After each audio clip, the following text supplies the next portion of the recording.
செயலை விதையுங்கள், பழக்கம் உருவாகும். குணத்தை விதையுங்கள், உங்கள் எதிர்காலம் உருவாகும். உங்க எல்லாருக்கும் ஸ்நேகிதி சுபா சேனல் சார்பாக ஆத்மார்த்த வணக்கங்கள். இது உங்கள் தோழி சுபலட்சுமி முத்துக்குமரன். இன்னைக்கு ஒரு ஆன்மீக கதை. ராமபிரானும் கண்ணபிரானும். என்னடா, ராமபிரான் திரேதா யுகத்துல வாழ்ந்தவரு, கண்ணபிரான் துவாபர யுகத்துல வாழ்ந்தவரு. அப்புறம் எப்படி ரெண்டு பேரும் ஒன்னா? வாங்க கதைக்குள்ள போய் பார்க்கலாம். ஒரு சமயம் பாசுபதாஸ்திரம் பெறுவதற்காக அர்ஜுனன் சிவபெருமானை நோக்கி தவம் செய்ய முடிவு செய்தான். அதன் பொருட்டு தனியாக தேர்ல கிளம்பி காட்ட வழியில பல மிருகங்களை வேட்டையாடிக்கிட்டே பகல் நேரத்துல ராமேஸ்வரத்தை சேர்ந்தான்.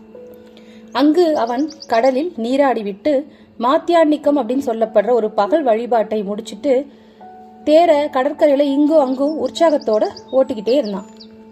அப்போ அங்கே காட்டில் இருந்த மலை மீது ஸ்ரீ ராமபக்த அனுமான் தவம் செஞ்சிட்டு இருந்தாரு. ராம் ராம்னு ஜபத்துல ஆழ்ந்திருந்த ஆஞ்சநேயரை தற்செயலாக பார்த்த அர்ஜுனன் அவரை பார்த்து, நீ யார், உன் பெயர் என்ன அப்படின்னு கேட்டான். ஆஞ்சநேயரோ புன்முறுவலோடு, ராமபிரான் கற்களாலேயே சேது அமைத்து இலங்கை சென்று ராவணனை கொன்றான். அத்தகைய புகழுக்குரிய ராகவனின் அடிமைதான் நான். என்னை அனுமன் என்பர், வாயுபுத்திரன் என்றும் சொல்லுவார்கள்னு சொன்னாரு. ஆஞ்சநேயர் ராமபிரான பெருமைப்படுத்தி அந்த மாதிரி கூறியதை கேட்ட அர்ஜுனனுக்கு சிரிப்பு வந்துருச்சு. கொஞ்சம் கேலியான குரல்ல, உங்க ராமன் பராக்கிரமசாலியாக இருந்தால் கடலிலே அணை கட்டும் சிரமத்தை வீணாக ஏன் மேற்கொண்டார்? அவர் உண்மையிலேயே பெரிய வில்லாளியாக இருந்திருந்தால் தமது அம்புகளை கொண்டே ஏன் பாலம் அமைத்து தன் காரியத்தை சாதித்திருக்க கூடாது என்று அட்டகாசமாக சிரிச்சுட்டே கேட்டான். அதுவரையில அமைதியா இருந்த ஆஞ்சநேயருக்கு அர்ஜுனன் ராமரை அவமரியாதையாக பேசியதும் கோபம் ரொம்ப வந்துருச்சு. தம்மையே அவமதித்திருந்தால் கூட அவன் பொறுத்து கொள்வான். ஸ்ரீராமரை ஒருவன் கேலியாக பேசினால் அனுமனால் பொறுத்து கொள்ள முடியாது. அதனால கோபத்தோட, அர்ஜுனா, அம்புகளை கொண்டு பாலம் கட்டினால் என்னை போன்ற குரங்குப்படையின் பாரம் காரணமாக அந்த பாலம் கடலில் மூழ்கிவிடும். அதனாலதான் ராமபிரான் அம்புகளை கொண்டு பாலம் கட்டல. நீ என்ன என் ராமபிரானை விடவும் பெரிய வில்லாளியா அப்படின்னு கேட்டார். வில்லுக்கு விஜயன் அப்படின்னு புகழ் பெற்றவன் அல்லவா அர்ஜுனன். அவனுக்கு அந்த கொஞ்சம் கர்வமாவது இருக்கும்ல.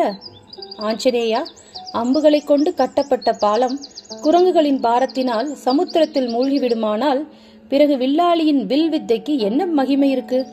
நான் இப்போதே நீ பார்த்து கொண்டிருக்கும் போதே உன்னோட கண்ணு முன்னாடி அம்புகளை வச்சு அற்புதமான பாலம் அமைக்கிறேன்.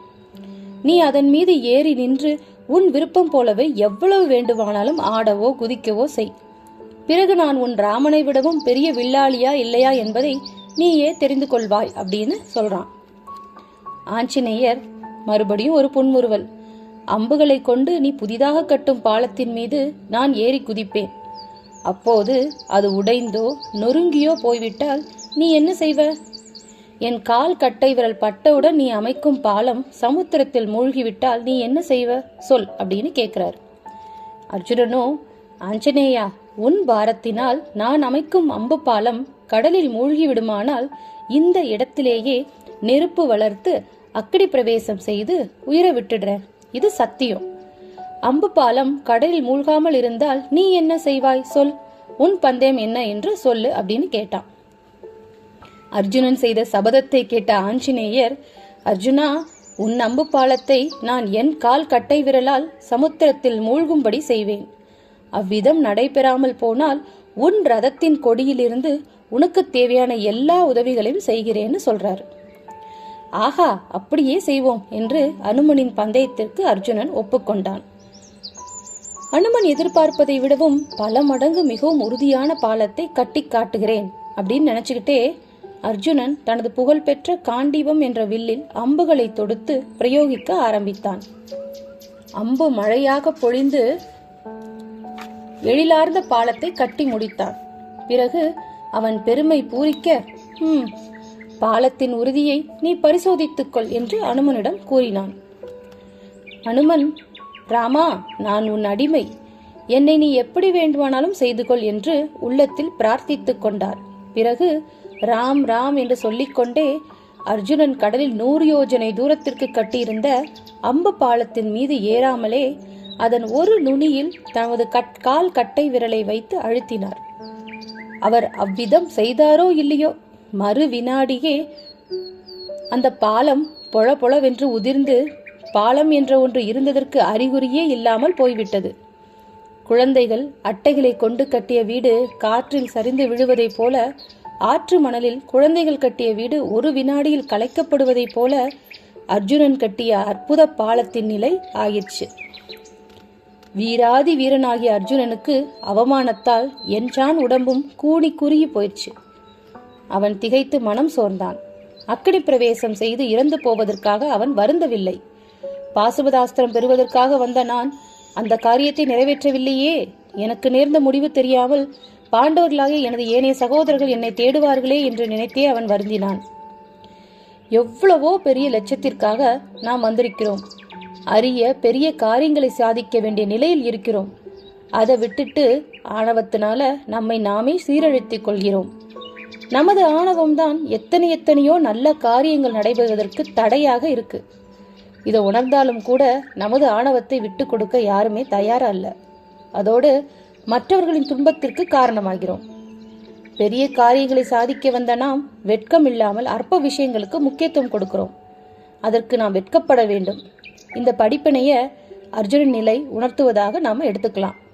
பாவம் அர்ஜுனன் என்ன செய்வான்? அவன் வீராப்பு பேசியது இருந்த இடம் தெரியாமல் போயிடுச்சே. தன்னோட சபதத்தின்படி அவன் அக்னி பிரவேசத்திற்காக ஏற்பாடுகளை செய்ய ஆரம்பித்தான். ஆஞ்சநேயர் அர்ஜுனனை அக்னி பிரவேசம் செய்ய வேண்டாம் என்று சொல்லி தடுத்து பார்த்தார். என்றாலும் அர்ஜுனன் தன் சபதத்தை நிறைவேற்றி அதை தன்னோட முழு மனசோட நிறைவேற்ற கட்டைகளை அடுக்கவும் நெருப்பு மூட்டவும் முனைந்தான். முடிவில் அவன் தன் ஆருயிர் நண்பனும் குருவுமாகிய கண்ணபிரானை நினைத்து, கிருஷ்ணா, என்னை கைவிட்டு விட்டாயே, கடைசியில் என்னை நீ இந்த நிலைக்கு ஆளாக்கி விட்டாயே என்று மனமுருக பிரார்த்தித்தான். அவன் அக்னி பிரவேசம் செய்ய சிறிது நேரம்தான் இருந்தது. அர்ஜுனனின் பிரார்த்தனைக்கு இறங்கிய மாய கண்ணன் ஒரு பிரம்மச்சாரியின் வடிவம் பூண்டு அங்கே வந்தார். அவர், அடடா, நீ பெருமை வாய்ந்த அர்ஜுனன் அல்லவா, நீ இங்கே என்ன செஞ்சிட்டு இருக்க அப்படின்னு கேட்டாரு. அழமாட்டாத குறையாக அர்ஜுனன் அந்த பிரம்மச்சாரியிடம் நடந்தவை எல்லாத்தையும் அசடு வழிய சொல்லி முடித்தான். பிரம்மச்சாரியாகிய கண்ணபிரான் அவன் சொன்னதை கேட்டுவிட்டு, ஆஹா அர்ஜுனா, மகாவீரனாகிய உன் கதையில் கடைசியில் இப்படியாகிவிட்டதே அப்படின்னு கேட்டாரு. பிறகு பிரம்மச்சாரி அனுமனையும் அர்ஜுனனையும் பார்த்து, நீங்கள் இருவரும் நடத்திய போட்டியில் நியாயமில்லை. எப்போதுமே போட்டி என்று ஒன்று வச்சுக்கிட்டா அதற்கு சாட்சியாக நடுவர்னு ஒருத்தர் இருக்கணும். அதுதான் நேர்மை. நடுவர் இருந்து போட்டியின் முடிவு இன்னதுன்னு தீர்ப்பு வழங்குவதான் பொருத்தம். நடுவர் இல்லாம நீங்களாகவே போட்டியின் முடிவை தீர்மானித்திருப்பது சரியல்ல. இதை போட்டின்னு எடுக்கவும் முடியாது. நீங்க 2 பேரும் முன்பு போலவே மீண்டும் இப்போது போட்டி நடத்துங்க. நான் நடுவராக இருந்து போட்டியை கவனிச்சுக்கிறேன் அப்படின்னு சொன்னாரு. பிரம்மச்சாரியோட யோசனைக்கு 2 பேரும் ஒத்துக்கிட்டாங்க. அர்ஜுனன் முதல் காரியமாக கண்ணனின் துணையை வேண்டி உருக்கத்துடன் பிரார்த்தித்தான். பிறகு முன்பு போலவே வில்லில் கணைகளை பொழிந்து பாலம் அமைத்தான். சாட்சாத் ஸ்ரீமன் நாராயணன் ஆகிய பிரம்மச்சாரி தமது சக்கராயுதத்தை பாலத்தின் மத்தியில் இருக்கும்படி செய்தார். ஆஞ்சநேயர் ஏற்கனவே ஒருமுறை பாலத்தை கடலில் அழுத்திய கர்வத்துடன் முன்பு போலவே கார் பெருவிழால் பாலத்தை அழுத்தினார். பாலம் அப்படியே இருந்தது.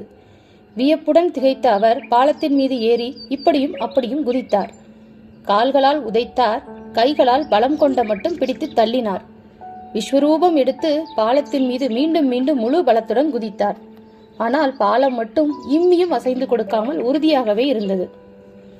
ஆஞ்சநேயர் தோல்வியை ஒப்புக்கொள்ளும் எண்ணத்தில் கரையில் குதித்தார். அதே சமயம் பிரம்மச்சாரியின் வடிவம் நீங்கி ராமனாக கண்ணன் காட்சி தந்தார். திரேதா யுகத்தில் ஒரு சமயம் ராமபிரான் துவாபர யுகத்தில் கண்ணபிரானாக உனக்கு காட்சி தருவேன் என்று கூறியிருந்தது ஆஞ்சநேயரின் நினைவுக்கு வந்தது. அவர் அவ்விதம் நினைத்த அதே நேரத்தில் ராமபிரான் கண்ணபிரானாக மாறி ஆஞ்சநேயருக்கு காட்சி தந்தார். தம்மை வணங்கி நின்ற ஆஞ்சநேயரை கண்ணபிரான் அன்புடன் ஆறத் தழுவிக்கொண்டார்.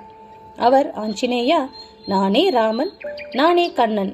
ராமன் என்றும் கிருஷ்ணன் என்றும் வெவ்வேறு பெயரில் என்னை வழிபடும் உங்கள் இருவரையும் ஒன்று சேர்க்கவே இந்த விளையாட்டை செய்தேன். அர்ஜுனா, ராமனை இகழ்ந்து பேசியும் என்னை மறந்தும் முதலில் பாலம் அமைத்தாய். அனுமனோ அந்த பாலத்தை என்னிடம் பிரார்த்தித்தபடியே தகர்த்து விட்டான். 2ஆம் முறை என்னை நினைத்து பாலம் கட்டினாய், ஆகவே இப்போது வெற்றி பெற்றாய். ஆஞ்சநேயா, முதல் முறை என்னை நினைத்து போட்டியில் வெற்றி பெற்ற நீ 2ஆம் முறை என்னை மறந்தும் முதலில் வெற்றி பெற்றதை நினைத்து கர்வம் கொண்டும் பாலத்தை தகர்க்க முயன்றாய். உன்னுடைய அந்த மனநிலையே உன் தோல்விக்கு காரணம் அமைந்தது என்று கூறி மறைந்தார். பாலத்தின் மத்தியில் இருந்த சக்கராயுதம் மீண்டும் தன் இருப்பிடத்திற்கு திரும்பிச் சென்றது. இந்த நிகழ்ச்சி துவாபர யுகத்தின் முடிவில் நடந்ததாக ஆனந்த ராமாயணத்தில் இடம்பெற்றிருக்கு. மகாபாரத போர்ல அர்ஜுனனின் கொடியில் அனுமன் இருந்தாரு. அது காரணமாக கபித்துவஜன், அனுமன் கொடியை உடையவன் அப்படின்ற பெயர் கூட அர்ஜுனனுக்கு வந்துச்சு. கர்வம் கூடாது, கடவுளிடம் சரணாகதி செய்ய வேண்டும். வெவ்வேறு பெயர்ல ஒரே கடவுள் தான் இருக்காங்க. உண்மையான பக்தர்களுக்கு எப்போதாவது அபூர்வமாக ஒரு சமயம் கர்வம் வந்தாலும் பகவான் அந்த கர்வத்தை ரொம்ப கருணையோட போக்குறாரு. இந்த விஷயத்தை தான் நமக்கு இந்த கதை சொல்லுது. ராமருக்கு பிரியமான அனுமனையும் கண்ணனுக்கு பிரியமான அர்ஜுனனையும் இந்த கதை மூலமா தன்னோட கருணையினால அவங்களோட கர்வத்தை போக்கி அவங்களுக்கு முழு அருள் புரிஞ்சதை இந்த கதை நமக்கு உணர்த்துது. இப்ப புரிஞ்சுதுங்களா ராமனும் கண்ணனும் இங்கேயே வந்தாங்க அப்படின்ட்டு. தனக்கு பிடிச்ச பக்தர்களை எவ்வளோ கர்வம் திடீர்னு வந்து அவங்கள ஆட்கொண்டாலும் அதையும் போக்கி அதை அருள் புரிகிறாரு இந்த கடவுள். இந்த கதை உங்களுக்கு பிடிச்சிருந்தா நீங்க லைக் பண்ணுங்க, ஷேர் பண்ணுங்க, மறக்காம ஸ்நேகிதி சுபா சேனலை சப்ஸ்கிரைப் பண்ணுங்க. உங்களோட கமெண்ட்ஸை எங்களுக்கு பதிவூட்டுங்க, எங்களுக்கு ரொம்ப உதவியா இருக்கும். இது மாதிரி இன்னும் கதைகளோட சந்திக்கிறேன். உங்கள்கிட்ட இருந்து விடைபெறுறது சுபலட்சுமி முத்துக்குமரன். வாழ்க வளமுடன். ஹரே கிருஷ்ணா. வெற்றி உமதே.